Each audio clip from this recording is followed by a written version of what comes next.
The Baltimore Ravens are staring at a turning point in their season, and head coach John Harbaugh knows it. Coming off the bye week, the team sits at a brutal 1 win and 5 losses, and the warning signs are everywhere, from a shaky offensive line to a non-existent pass rush. But now, with extra time to reset, Harbaugh has hinted at changes.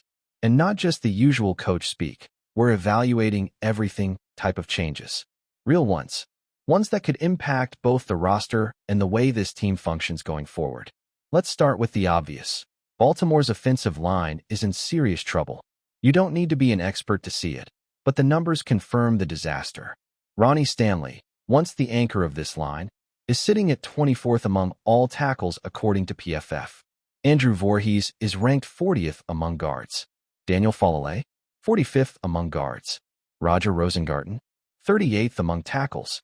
The only real bright spot is Tyler Linderbaum, who ranks 4th among centers. But even he has looked overwhelmed at times, and it's clear that he's being dragged down by the chaos surrounding him. When the line is this inconsistent, even your most talented guys can't hold the ship steady. Harbaugh was asked point-blank if the team is considering changes up front, especially with players like Emory Jones and Corey Bullock waiting in the wings. His response was telling. Absolutely. We're considering those kinds of options, for sure. That's what the bye week is for, he said.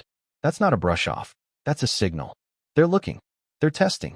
They're prepping some new faces to step in if necessary. Emory Jones is a name that excites fans. He's big, he's strong, and there's potential.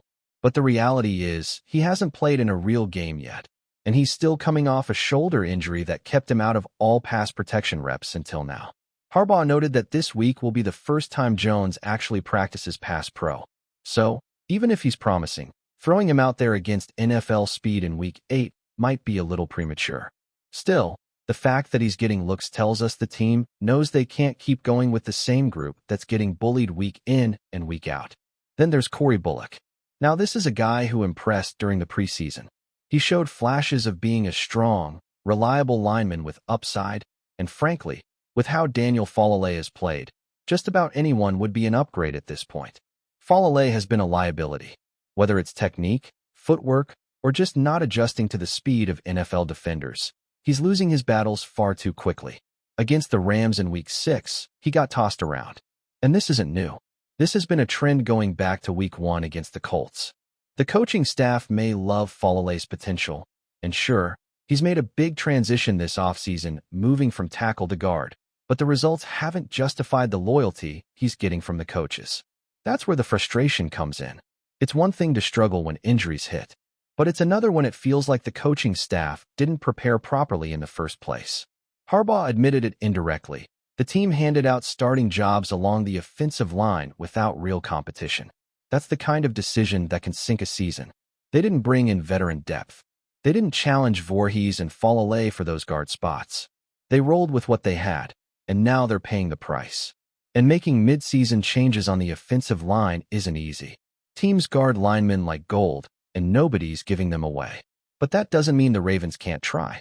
There are rumors of trade opportunities opening up, and we'll get into that later. But for now, it's clear that the Ravens have to do something. Even with Lamar Jackson under center, the offense is sputtering. Jackson has been incredible, elevating everyone around him, hiding some of the line's worst breakdowns with his escapability and football IQ. But even he has his limits. Without him, the offense has been a disaster. In games without Lamar this season, the Ravens are averaging just 6.5 points. 6.5. That's almost hard to believe. When he's on the field, they're scoring over 32 per game. That's night and day. The offensive line isn't just bad, it's holding the entire team back. And you can see it on Lamar's face during games. The pressure is getting to him, literally and figuratively. It's not just about hits and sacks, it's about having to play hero ball every snap. That's not sustainable. So if the Ravens want any shot at salvaging this season, it starts up front. Give Corey Bullock a shot. Keep giving Voorhees a look, since he showed improvement against the Rams. But Daniel Falale? It might be time to sit him down. And it's not just the offensive line that's a problem. The edge rusher group is also in shambles. The Ravens traded away Odafe Owa and then lost Tavius Robinson to a broken foot. That leaves Kyle Van Noy, Malik Ham, and David Ohabo as the only real options. And it's not like they're lighting it up either. 0. That's how many pressures Baltimore's edge rushers had in Week 6. 0 pressures in an NFL game. That's almost unheard of. The Rams have one of the league's worst offensive lines, and the Ravens didn't even touch Matthew Stafford off the edge. The rest of the pass rush wasn't much better. Defensive tackle John Jenkins led the team with 3 pressures. Linebackers Trenton Simpson and Kyle Hamilton each had 2. When your safety is matching your top pass rusher in pressure count, that's a problem. And it gets worse. Those 3 edge rushers, Van Noy, Ohabo, Ham, combined for over 100 snaps in the game and didn't record a single pressure. Not one. That's unacceptable, no matter how you look at it. Harbaugh was asked about the edge situation and whether the team would look outside the organization for help. His answer was vague, but telling. Yes to all of the above, he said. They're considering practice squad promotions. They're looking at potential free agents. Everything's on the table, and it needs to be. You can't go into the second half of the season with a 3-man edge room that's producing 0 heat on the quarterback. Now, maybe they look at internal options like Kelly Sanders or Malik Ham from the practice squad. But let's be honest, that's not going to be enough if this team is serious about turning things around. There are still a few veteran edge rushers out there, even if the free agent market is thin. And again, we'll dive deeper into potential trade targets later. But for now, it's clear.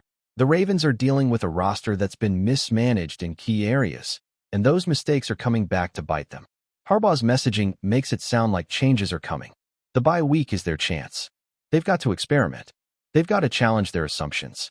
Because sticking with what's not working is a recipe for disaster. Lamar Jackson deserves better than the hand he's being dealt.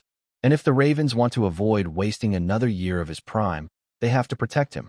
That means putting the best 5 offensive linemen on the field, not the ones they hoped would be good. It means adding edge help by any means necessary. And it means holding people accountable, even if it makes the coaching staff uncomfortable. If there's one thing this Ravens front office has to understand heading into the second half of the season, it's that time is no longer on their side. The luxury of patience is gone. The urgency is real. Sitting at 1 win and 5 losses, this team doesn't have the cushion to wait and see who might eventually improve or who might find their rhythm in Week 11. The bye week isn't just a moment to regroup. It's the final opportunity to correct some of the roster construction mistakes that have derailed Baltimore's season so far. And with some new trade opportunities now on the table, there's no excuse for standing still. When the Tennessee Titans fired head coach Brian Callahan after just 6 games, it signaled more than just a coaching change. It opened the door for other teams around the league to start sniffing around Tennessee's roster, and the Ravens need to be first in line. Tennessee is clearly punting on the season. That creates a rare chance for Baltimore to scoop up veteran help at 2 of their most desperate positions, offensive line and interior defensive line. Let's talk about Kevin Zeitler. For Ravens fans, that name should sound familiar, and for good reason. Zeitler is a former Raven, a reliable veteran, and someone who already understands the culture and expectations in Baltimore. He's currently on a 1-year deal with the Titans, who have absolutely no reason to keep him around if they're planning to rebuild. Zeitler is exactly the kind of short-term plug Baltimore needs to stabilize the offensive line. Put him at guard, take Daniel Falale off the field, and you've immediately upgraded the entire unit. He brings experience, toughness, and most importantly, consistency. If Linderbaum is the only guy playing well, then putting someone like Zeitler next to him gives you a fighting chance. And the cost wouldn't be high. Baltimore is projected to have up to 5 fifth-round picks in the next draft. One of those should be more than enough to get a deal done. That's a no-brainer move. Then there's the bigger swing, the kind of bold move that separates teams trying to sneak into the playoffs from those serious about competing. Jeffrey Simmons. Yes, the same Simmons who had that infamous altercation with Marshall Yanda years ago. Yes, he might come with a little baggage, but he also comes with all-pro talent. With Justin Matabike out for the year, the Ravens have lost their most explosive interior lineman. Replacing him with Simmons would be a massive move, and it wouldn't be cheap. Tennessee would ask for a second-round pick, maybe even a late first, depending on how aggressive the market gets. But Simmons is a game-wrecker, a player who can change everything up front. Imagine him next to Michael Pierce, freeing up Roquan Smith and Patrick Queen to fly around untouched. It's a move that would change the identity of this defense. Some fans are hesitant. Some point to the past issues, to the spit incident with Yanda, to whether Simmons is a Ravens type of guy. But this isn't a time to worry about narratives. This is about getting better, fast. The edge group is collapsing. The interior pressure is gone. If Baltimore wants to compete, Simmons helps them do that. Period. And even if Simmons isn't the answer, there are others. Dexter Lawrence, Quinnen Williams, long shots, sure, but still options if the right offer is made. Eric DeCosta has to be aggressive here. Because the reality is, the depth this team once thought it had has not shown up. The backups to the backups have failed to meet expectations, and the soft spots in the roster are now giant holes. There are also moves to be made at edge rusher. With Tavius Robinson out for the foreseeable future and Odafe Owen now gone, Baltimore is down to scraps at the position.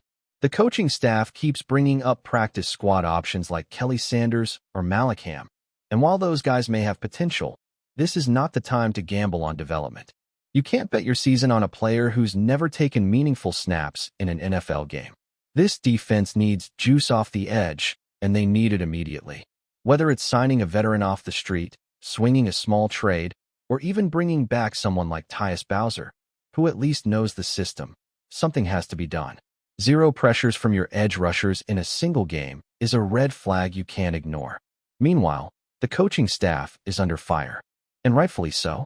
We're seeing some troubling signs, not just in terms of scheme or execution, but in leadership. When Zay Flowers walked out of the locker room without speaking to media, fans were frustrated. But that wasn't an isolated case. Roquan Smith and Marlon Humphrey have done the same in recent weeks. That speaks to a broader issue. It's a breakdown in communication, in accountability, and in the culture that this team prides itself on. When a locker room starts going quiet, when the leaders stop stepping forward to take the heat, it usually means something deeper is broken. Before we dive in, don't forget to hit that subscribe button and give this video a thumbs up. Your support keeps us bringing you the latest news on the Baltimore Ravens. And hey, drop your take in the comments below. We want to hear from the flock. The rumor mill is swirling in Baltimore as whispers around the locker room suggest tension bubbling beneath the surface. Lamar Jackson, the charismatic quarterback who has carried the Ravens through highs and lows, reportedly made a startling remark that has fans and insiders buzzing. In our group, most of us don't want to see him back here at the Ravens, Lamar allegedly declared, a statement that has sparked speculation across the NFL community. Sources close to the team indicate that the comment was made in a private setting but quickly leaked, igniting debates about locker room dynamics and leadership influence. The identity of him remains the subject of intense conjecture. Some insiders hint it might refer to a former player whose past tenure was marked by controversy or clashes with teammates. Others speculate it could point to a big-name free agent rumored to be circling the franchise, but whose style or reputation doesn't sit well with the current roster. The timing of Lamar's statement is particularly intriguing, coming as the Ravens are reportedly evaluating roster changes and preparing for a critical offseason. Analysts note that Jackson's leadership is more than just on-field execution. His voice carries weight in team decisions, and his reported sentiment could shape the front office's strategy in recruiting or retaining personnel. Fans have already taken to social media, dissecting every word, while sports talk shows are buzzing with theories about the potential fallout. Will the Ravens front office heed the apparent locker room sentiment, or is this simply the kind of dramatic tension that fuels off-season intrigue? One thing is clear. The comments, whether fully accurate or slightly exaggerated in transmission, have added a fresh layer of intrigue to the Ravens story. For now, the NFL world watches closely, aware that behind-the-scenes drama often has as much impact as what happens under the stadium lights. Lamar's remark may be a fleeting comment, or the spark of a shift that could redefine the Ravens' off-season strategy. Either way, the rumor has injected a dose of suspense into Baltimore, leaving fans eagerly anticipating the next chapter in this evolving saga. That's it for this update. If you enjoyed the video and want to stay in the loop with exclusive news on our Baltimore Ravens, make sure to subscribe and hit that like button. We'd love to hear what the flock thinks. Drop your thoughts in the comments. See you in the next one.